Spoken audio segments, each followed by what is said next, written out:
What's the common thread between this artsy gem, or this one, or even this one? They're all iconic album covers. Okay, maybe not the last one so much, but hey, I have a question for you. Can we crank up the AI and whip up a masterpiece like these? And that's exactly what we're going to see in today's video. So, welcome to...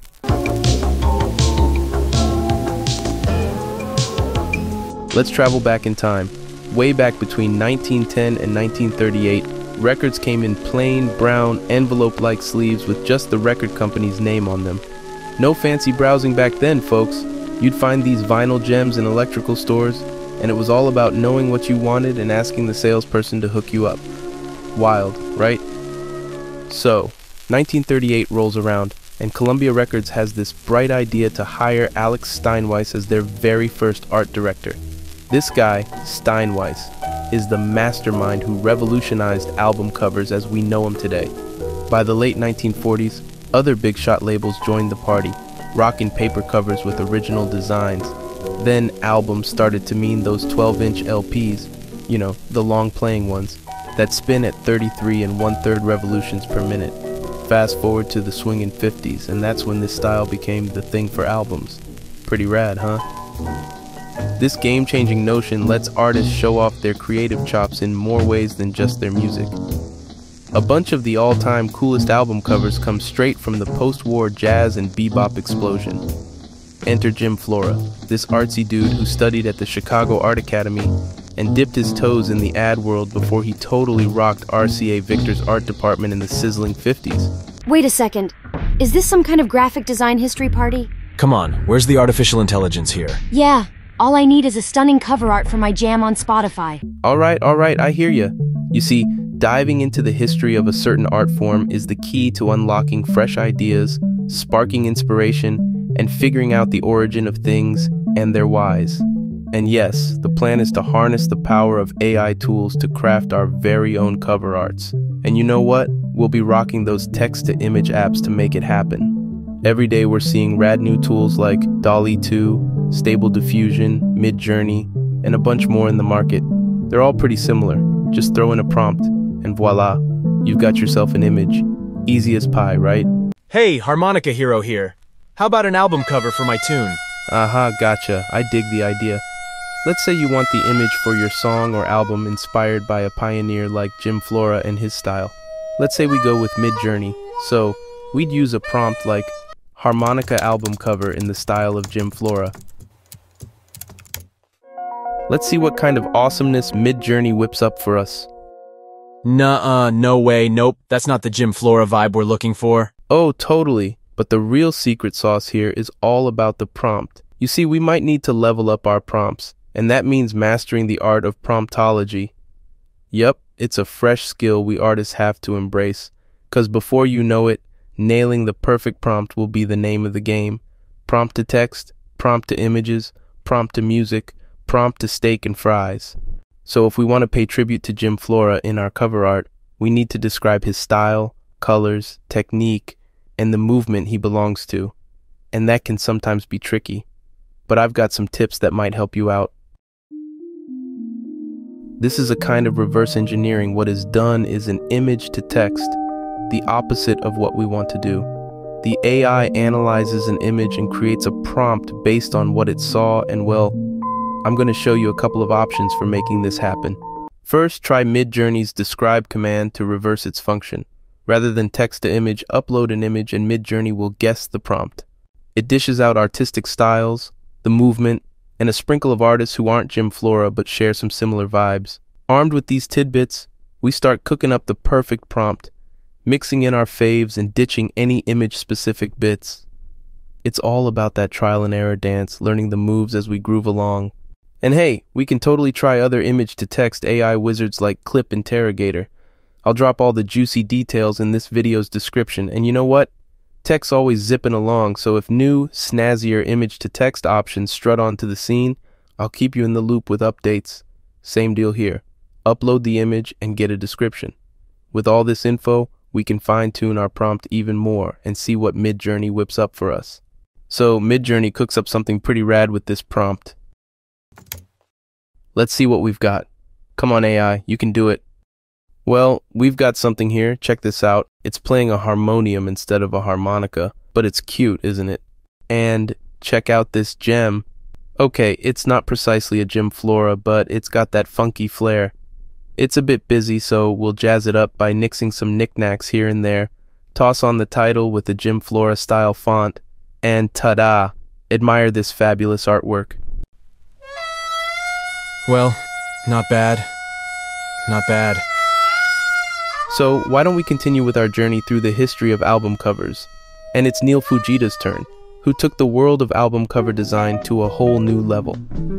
Fujita's style was a game changer, combining typography and abstract art to create mind-blowing visuals that perfectly captured the vibe of the music. From Dave Brubeck's Time Out to Charles Mingus's Mingus Fujita's iconic designs left a lasting impression on the music scene. Alrighty, you're the organs donors, yeah, free jazz with analog stuff, and you're hunting for a nifty track cover for your latest composition? Don't sweat it, Fujita's on the case. This round, we're rolling with Clip Interrogator. We snag the output and hang on to your hats. This time we're hitting the dance floor with Dall-e too. Why, you ask? Just cause. We cribbed the description of Fujita's masterpiece, and voila, I'm digging this one. We're using a Fujita as our muse, plugging in our Dall-e 2 image, slapping on the record company's logo, applying an appropriate font, pulling colors from the painting, and boom, check out this spiffy album cover.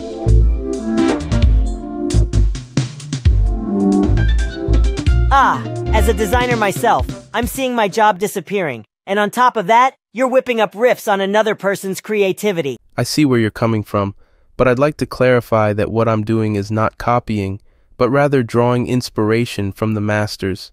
Art throughout history has always built upon what came before it. We learn, interpret, and innovate.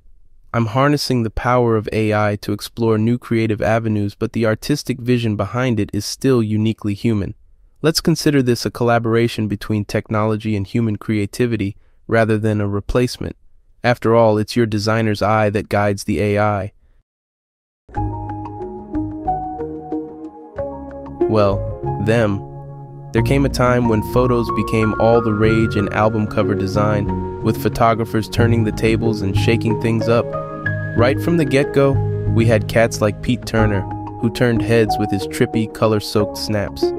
He laid down some truly iconic covers for CTI Records, especially for the jazz crowd, putting a new spin on album art.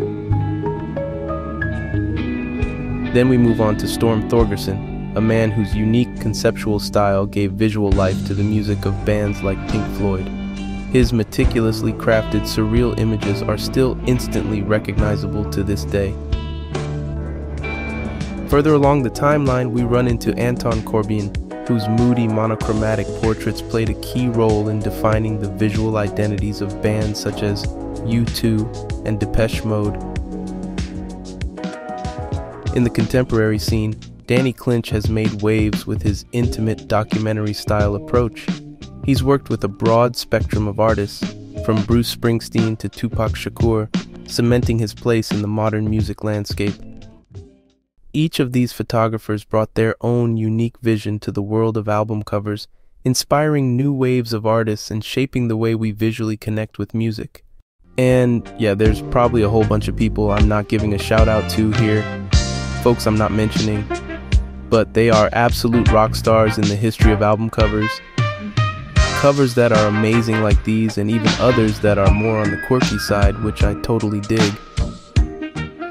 And yes, I know, they are a band of robots that play violins, the Robiolins, Say No More, Leave It To Me, and the Master Pete Turner, and, well, obviously artificial intelligence. We take a deep dive into the legendary giraffe featured on Jobim's Waves album, pinpointing the artistic styles, the genius minds working in those styles, and all the delicious artistic nuances. Then, we feed all this juicy info to our robot buddy, and presto, we craft this fantastic image. Alright, and now the usual drill, folks. We take inspiration from the album cover, splash our image onto it, mimic a similar font, and boom, your very own robot-styled album cover is served. Hey there, I'm a cumbia guitarist and a huge fan of the hyperpop aesthetic. Say No More?